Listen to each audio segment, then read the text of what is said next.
Good morning. I am Ablesh, Assistant Professor of Department of Mechanical Engineering, Rohini College of Engineering Technology.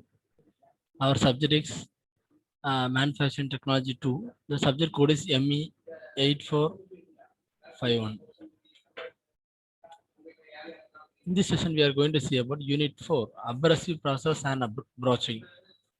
From this, we are going to see about topics as abrasive and its type, abrasive materials, grinding process and its types. First, abrasive machining. Abrasive machining is defined as a machining is a metal removal process that involves the use of abrasive cutting tools. We are using a abrasive cutting tools for removal process. It's called as abrasive machining. They are principal types of abrasive cutting tools according to the degree to which abrasive grains are constrained. There are three types. First one is bonded abrasive tools, second one is coated abrasive tools, and third one is free abrasives. This is a abrasive process outline. First one is abrasive, second process and grinding process, third one is an honing process, lapping process, and other finishing process and deburring process. These are the outlines of the abrasive processes. In this, the grinding is done by grinding wheels and grinding process. The coated abrasives are done by the belt grinding. It's also called as conveyor grindings. These are figures of abrasive machining. First of all, in the first figure, we can see the more number of projections in the material or a product. After we are doing a abrasive machining process, the second level, the projection will be less. At the end, the third level, the projection will be overall. It will be removed. These are the process. First, it is a raw piece. First one is a raw piece. Second one is a second process. Third one is a abrasive machining process. After the process, abrasive machining. In abrasive machining, we will be achieving a reduction in friction. In bearings, we will be reducing the heats. And second one is reduction in wear. The bush and bearings will be reducing the wear. Appearance, it look like say, in a abrasive process, it look like a car body furniture. It look like a good finishing. Appearance will be good. And the clearance, in the clearance will be very good. And the sharpness on the cutting tools is very nice. How do we get a smooth surface?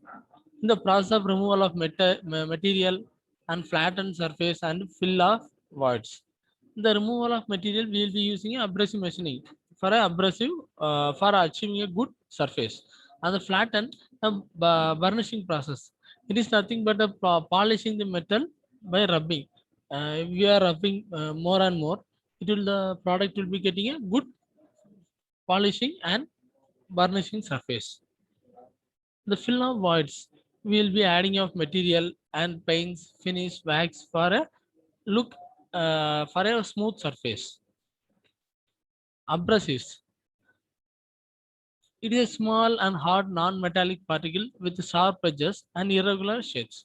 It will be having irregular shapes. It will be in a conic shape or circular or hollow or something, but it will be in a irregular shape. It is a small material and it will be a non-metallic particle. Second, it can remove small amounts of material producing tiny chips. It can remove a small amount of chip materials from the product, and it can produce a fine surface finish and accurate dimensional tolerances. Types of abrasives. There are two types. First one is conventional abrasive. Second one is a super abrasive. In a conventional abrasive, we'll be using the aluminum oxide Al2O3 and silicon carbide SiC. Aluminum oxide and silicon carbide are the examples of conventional abrasives. In second one, the super abrasive. First one is a cubic boron nitride and diamond. There are two types. First one is cubic boron nitride and diamond. But the third one is a natural abrasives. There are sandstone, emery, diamond. We know the emery papers and a sandstone and diamond.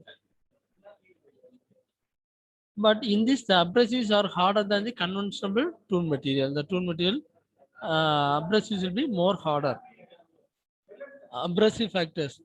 First one is a grain size. Second one is a grain shape. Third one is a hardness, and the third one is a friability. The factors, abrasive factors are we will be consider the four types. First one is we should consider a grain size. What is the grain size of abrasive and the grain shape of the abrasive and the hardness. Withstanding hardness, we have withstand effect or hardness and the tendency to fracture. This is abrasive material, aluminum oxide. It will be consisting of 97 to 99% of aluminum oxide. It will be used for hardened steel, high stainless steels and cast irons. The color of the aluminum oxide is white, pink to brown. The color will be pink to brown. And second one is a silicon carbide. Silicon carbide will be working for a material high stainless steel, cementite carbides, aluminum, brass, brittle materials, and the color is green and black. And the third one is cubic boron nitride. It is used for a work material, steels and aerospace alloys. And the fourth one is a synthetic diamond. Synthetic diamond will be using for a material for ceramics and cementite carbides. The next process, by using the abrasive, we can use a grinding process. Grinding, grinding is the most common form of abrasive machining. It is a material cutting process which engages an abrasive tool whose cutting elements are grains of abrasive materials grit.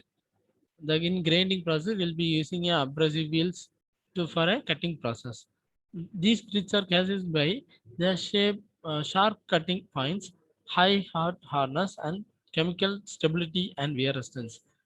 It will be used when we are using a grinding process. We will be getting a hardness, chemical stability, and wear resistance. The grids are held together by suitable bonding material to give a shape of the abrasive tool. The grids are held together to the find a bonding material to desire a shape of a abrasive tool. It is a grinding process. In this, the grinding, the grids will be from here. The abrasive particles will be. This is a tool. This is a tool, and it is a workpiece. The grinding will be rotating. At that time, the abrasive particles will be removing a metal from removing a material from a workpiece to attain a desired shape. It is a grinding process. It is a upgrinding and downgrinding, forward and reverse process. Upgrinding and downgrinding. The table motion will be front and forward, front and backward reactions.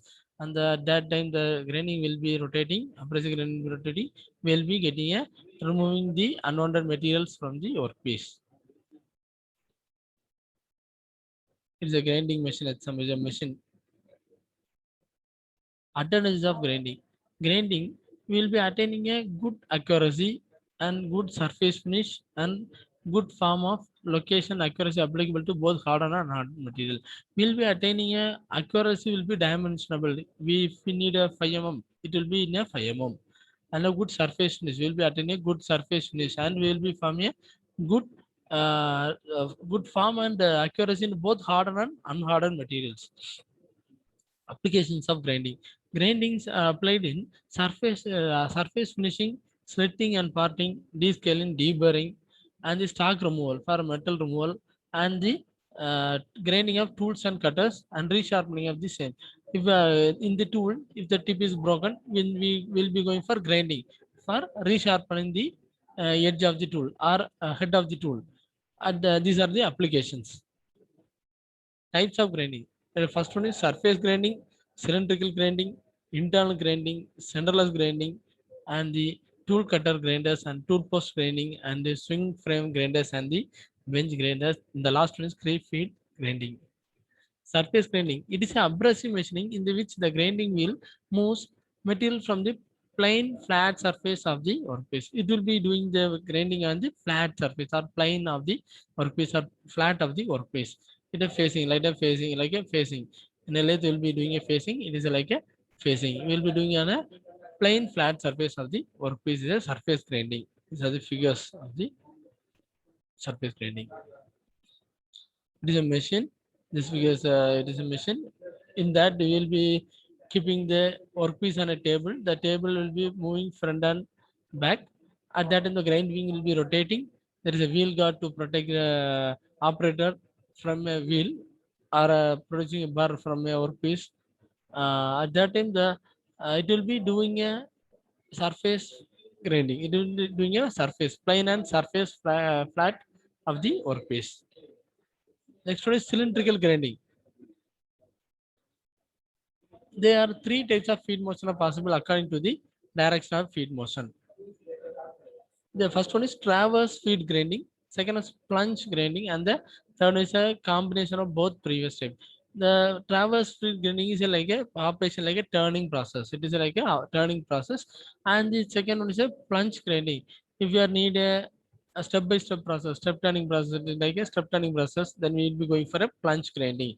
And the combination of the both, if we need a slot or keyway or groove, then it will be going for a combination of both previous type grindings. This operation is a figure of cylindrical grinding. Third one is centerless. Centerless is a process of continuously grinding cylindrical surface in which a workpiece is supported by a centers or chuck, but the rest blade. In this, there will be workpiece will be in center. At the both end, there will be grinding wheels, but the workpiece will be supported in a rest blade. The workpiece is grounded between two wheels, and the large grinding wheel does not grinding, while the smaller regulating wheel, which is tilted at an angle. In that, the large wheel will not do grinding process. It will be it will be operating as a regulating wheel, and that it will be tilted in an angle. You know, if we need an angle, it will be tilted, and the regulates the velocity of the axial movement of the workpiece. It is a figure for centerless grain. In this, the workpiece is at center. The both grinding wheels are here. It is a larger wheel and it is a smaller wheel. It is a regulating wheel. It is a grinding wheel. It is a rest plate. It is centerless grinding. In this, it is a grinding wheel, and it is a work. Second one is a work, and the third one is a regulating wheel here, and the feed in feed, and the fifth one is a traverse. Centerless grinding. The the centerless grinding. Uh, the creep creep feed grinding. The grinding is a has traditionally been associated with a small rate of material removing and a finishing process. In this, traditionally, the grinding is associated with a small rate. If we need a small rate of material removal, the creep feed grinding is used.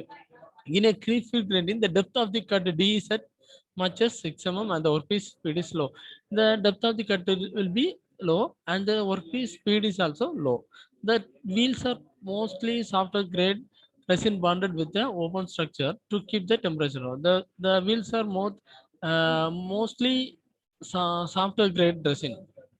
It will be giving a soft grade resins to keep the temperature low, and the creep feed can be economically for specific applications such as grinding activities and grooves. It will be used for a grinding such as small removal of material and grooves. For cutting of grooves, the creep feed grinding will be used. It is a figure of creep field grinding. It is a wheel at this area. The cutting fluid will be given for a cooling surface, and the workpiece is here. The when the grinding wheel rotates, the metal will be removed from the workpiece. Then the process is done. Thank you.